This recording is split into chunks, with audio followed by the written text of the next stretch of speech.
안녕하십니까. 포함 1구역 재건축 추진위원장 조윤호입니다. 지난 2월 사업 설명회 이후 오랜만에 소유주 여러분들께 인사드립니다.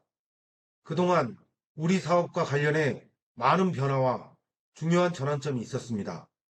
특히 지난 9월 24일 서울시 도시건축공동위원회에서 포함동 지구단위 계획 변경안이 심의를 통과하면서 재건축 사업을 본격적으로 추진할 수 있는 제도적 토대가 마련되었습니다.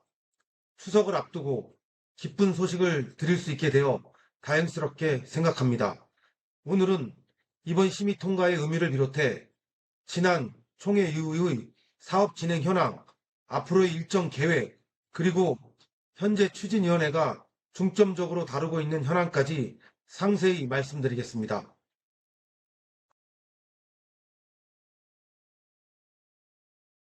첫째, 사업 추진 경과, 지구단위 계획 심의 통과 의미에 대해 말씀드리겠습니다. 우리 추진위는 지난 1월 주민총회를 통해 새롭게 구성되었고 3월 용산구청으로부터 추진위 변경 승인을 받으면서 정식으로 활동을 시작했습니다. 이후 정비계획 수립을 위해 필요한 도시계획 용어 업체 선정, 행정협의, 구역범위 조정 작업 등을 차근차근 진행해 왔습니다. 특히 중요한 전환점은 포함 1구역을 지구단위 계획상 특별계획구역 4-1로 확대 변경하는 과정이었습니다. 이는 기존보다 더 넓은 범위를 대상으로 재건축을 추진할 수 있게 함으로써 사업성이 개선되고 행정적 명확성이 확보된다는 점에서 의미가 있습니다. 다만 지난 6월 예정되었던 지구단위 계획 심의가 연기되면서 소유주분들의 걱정이 컸습니다. 그 이유는 구역 변경의 적법성 여부를 서울시 차원에서 추가로 법률 검토하기로 했기 때문입니다. 이후 서울시 내부 및 외부 자문을 통해 특별계획구역 4-1에서 재건축 추진이 가능하다는 결론이 내려졌고 이번 9월 심의가 성정되어 결국 수정 가결로 통과된 것입니다. 따라서 이번 결과는 단순히 심의 통과에 그치지 않고 포함 1구역이 법적으로 안전하게 재건축을 추진할 수 있다는 공식 확인이라는 점에서 중요한 의미를 갖습니다. 두 번째, 향후 일정 계획에 대해서 말씀드리겠습니다. 앞으로의 일정은 다음과 같이 계획되어 있습니다. 먼저 이번 심의에서 지적된 일부 수정사항을 보완해야 합니다. 이 과정을 마치면 11월 중 지구단위 계획이 최종 결정 고시될 예정입니다. 이후 정비 기본 계획을 변경을 거쳐 내년 상반기 중 추진위 변경 절차를 완료하고 정비계획 수립과 입안 신청을 진행할 예정입니다. 정비계획 입안을 위해서는 토지 등 소유자 동의율 50% 달성이 필요하며 이를 토대로 용산구청과 서울시의 협의 절차가 이어집니다. 이후 정비구역 지정이 완료되면 동의율 70% 달성 후 조합 설립 인가까지를 목표로 하며 이 과정을 2027년 내 달성한다는 계획을 세우고 있습니다. 추가로 서울시와의 협의 과정에서 신속 통합 재건축 자문사업 패스트트랙을 도입하는 방안도 적극 검토하고 있습니다. 이 방식은 정비계획 기반과 신속 통합 자문을 병행할 수 있어 사업 기간을 크게 단축할 수 있다는 장점이 있습니다.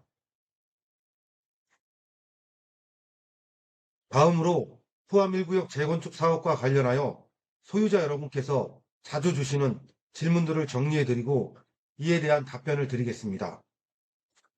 첫 번째, 통합재개발 쪽에서도 동의서를 받고 있다는데 재건축 추진위의 동의서와 중복되는 것은 아닌가요? 아닙니다. 현재 통합재개발을 주장하는 측은 법적으로 인정받은 추진위원회가 아니기 때문에 구청으로부터 정식 동의서 연본을 부여받지 못한 임의단체일 뿐입니다. 반면 포함 1구역 재건축 추진위원회는 구청의 승인으로 적법하게 설립되어 현재까지 존속 중인 법적 단체입니다. 법적으로는 추진위원회가 존재하는 한 제3자가 동일 구역에서 별도의 동의서를 진구할 수 없습니다. 그러므로 통합재개발 측의 동의서 진구는 행정상 효력이 없습니다. 두 번째, 재건축은 단독 사업이라 규모도 작고 통합재개발보다 불리한 것 아닌가요? 아닙니다. 지구단위 계획 결정 고시 이후 특별계획구역 4-1로 정비예정구역 확대를 통해 추진위원회에 변경하여 정비계획 위반을 요청하게 되며 행정 절차상 통합재개발보다 1에서 2년 이상 앞서 있는 상태입니다. 또한 포함 1구역 재건축 추진위원회는 신속 통합기획 자문 방식, 재건축 패스트트랙도 함께 검토하고 있으며 이는 정비계획 이변과 동시에 병행 가능한 방식으로 통합 재개발만 가능한 것이 아닙니다. 서울시 자문을 받아 속도 저하 없이 정비구역 지정부터 조합 설립 인가까지 일관되게 추진할 수 있는 구조를 갖추고 있다는 점에서 행정 속도 면에서도 재건축이 보다 빠르고 안정적인 방식임을 말씀드립니다. 세 번째, 재건축은 사업성이 떨어진다는 말도 있던데 분담금 부담이 크지 않을까요? 그렇지 않습니다. 포함 1구역은 임대주택 의무 비율이 없는 재건축 대상지로 통합 재개발에 비해 일반 분양 비율이 높고 수익성이 높은 구조입니다. 예를 들어 통합 재개발의 경우 전체 세대수 중 임대주택을 25%까지 건설해야 하며 분양가보다 훨씬 낮은 수준에 매각해야 합니다. 이는 시공사 원가를 감안할 때 막대한 손해를 발생시키며 일반 분양가에도 부정적 영향을 끼칩니다. 반면 재건축은 전체 용적을 조합원과 일반 분양에 집중할 수 있어 사업성에서 유리하며 이에 따라 조합원 분담금도 낮아질 가능성이 큽니다. 구체적인 분담금 추계는 향후 정비계획 수립 단계에서 전문가 검토를 거쳐 산정되며 이르면 내년 총회에서 사업설명회에서 공개 예정입니다. 넷째, 통합재개발은 서울시가 주도하는 정책인데 그쪽으로 가야 더 안정적이지 않나요? 아닙니다. 서울시의 정책 방향은 신속하고 실현 가능한 사업을 우선 지원하는 것입니다. 포함 1구역은 이미 지구단위 계획 수립 완료 직전 단계로 시 행정 프로세스에 따라 성실히 절차를 이행 중인 재건축 사업지입니다. 서울시도 법적 요건을 갖춘 사업 주체에 행정 지원을 하며 추진 주체가 없는 통합 재개발 논의는 행정상 검토 대상이 아닙니다. 오히려 법적 절차와 요건을 갖추고 있는 재건축 추진위 쪽이 서울시 기준에도 부합하는 정상적인 사업지입니다. 마지막으로 향후 재건축 구역이 포함 특계 4-1로 확장되면 새로 포함되는 소유자들에게 불리해지는 건 없나요? 전혀 그렇지 않습니다. 정비 예정 구역 확장은 서울시 지구단위 계획 포함 특혜 4획지 안에서 합리적으로 조정되는 절차이며 새로 포함되는 지역은 동일한 조합원 지위로 재건축에 참여하게 됩니다. 오히려 초기부터 안정된 추진 체계를 갖춘 기존 추진위에 편입됨으로써 별도의 추진위 구성이 필요 없고 절차상 중복 비용도 들지 않아 사업이 훨씬 신속하고 효율적으로 이루어집니다. 추가되는 분들의 분담금 산정 등은 전문가에 의해 동일 기준으로 합리적으로 산정되며 향후 사업 설명회를 통해 모두 공개할 예정입니다. 신탁 방식 도입 검토에 대해 말씀드리겠습니다. 현재 우리 추진위원회가 검토 중인 현안인 신탁 방식, 대행자 방식 도입에 대해 설명드리겠습니다. 최근 재건축 재개발 사업지에서 자금 조달 안정성과 사업의 투명성을 확보하기 위해 신탁 방식을 도입하는 사례가 늘고 있습니다. 우리 포함 1구역도 이런 장점을 고려해 신탁 방식 중 사업 시행자 대행 방식을 선택해 검토하고 있으며 지난 추진위원회 회의에서 이에 대한 의결을 거친 바 있습니다.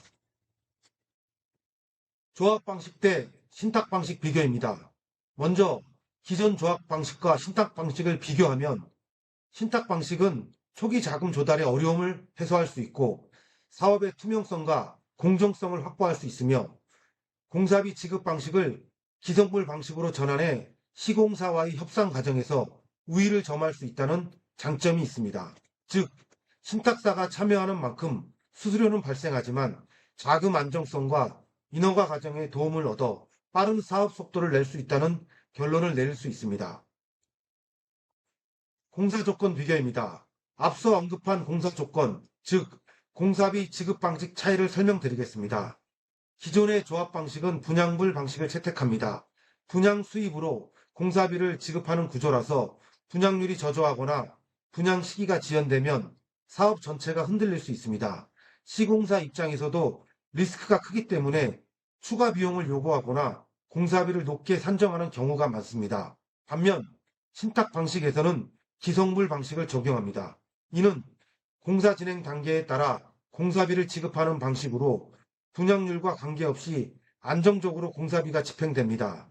따라서 신탁 방식을 채택하면 시공사와의 협상에서 유리한 위치를 점할 수 있고 불필요한 분양 리스크 비용을 줄일 수 있어 사업비 절감 효과가 발생합니다. 특히 우리 구역처럼 입지가 뛰어나고 분양성이 높은 곳일수록 기성불 방식이 유리하다고 할 수 있습니다. 사업성 비교입니다. 마지막으로 실제 사업비 수준을 비교한 자료입니다. 최근 5년간 서울시 사업지 기준으로 조합 방식 대비 신탁 방식의 공사비가 평균 약 15% 저렴하게 나타났습니다. 이는 시공사 리스크 비용, 금융 비용 등이 줄어든 결과로 신탁 방식이 효율성이 수치로도 입증된 것입니다. 즉, 초기 단계에서 신탁사 참여로 안정적인 자금 조달이 가능할 뿐만 아니라 장기적으로는 전체 사업비 절감 효과까지 기대할 수 있다는 점이 확인된 셈입니다. 정리하면 신탁 방식 도입은 단순히 자금 문제를 해결하는 차원을 넘어 첫째, 투명한 사업 관리, 둘째, 안정적 자금 조달, 셋째, 시공사 협상력 강화와 사업비 절감, 넷째, 사업 속도 단축 이래는 네 가지 측면에서 기존 조합 방식보다 유리합니다. 이에 따라 추진위는 추석 이후 예비 신탁사 선정을 위한 절차에 착수할 예정입니다. 경쟁 입찰을 통해 예비 신탁사를 선정하고 주민 설명회를 통해 세부 내용을 안내드릴 예정입니다. 이 과정에서 소유자 여러분의 동의 절차도 함께 진행될 것입니다. 소유주 여러분들의 적극적인 관심과 참여를 부탁드립니다. 존경하는 소유주 여러분, 이번 지구단위 계획 심의 통과는 포함 1구역이 오랜 시간 기다려온 중요한 이정표입니다. 이제는 흔들림 없이 다음 단계로 나아갈 수 있는 기반이 마련되었습니다. 앞으로도 추진위는 투명하고 성실하게 절차를 진행하겠습니다.